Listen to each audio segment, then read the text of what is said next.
मेरे अपनों ने धक्का मारा मुझे डुबोने के लिए। फायदा ये हुआ साहब मैं तैरना सीख गया।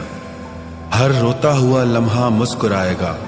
सब्र रख है दोस्त, वक्त अपना भी आएगा। अजीब शब्द है सॉरी। इंसान कहे तो झगड़ा खत्म, डॉक्टर कहे तो इंसान खत्म। इंसान खुद की गलती पर अच्छा वकील बन जाता है और दूसरों की गलती पर सीधा जज बन जाता है। कैसे नादान हैं हम। दुख आता है तो अटक जाते हैं, सुख आता है तो भटक जाते हैं। मुझे अकेले चलने में बड़ा मजा आता है। न कोई आगे चलता है न कोई पीछे छूटता है। खुदा महंगी घड़ी सबको दे पर मुश्किल घड़ी किसी को ना दे।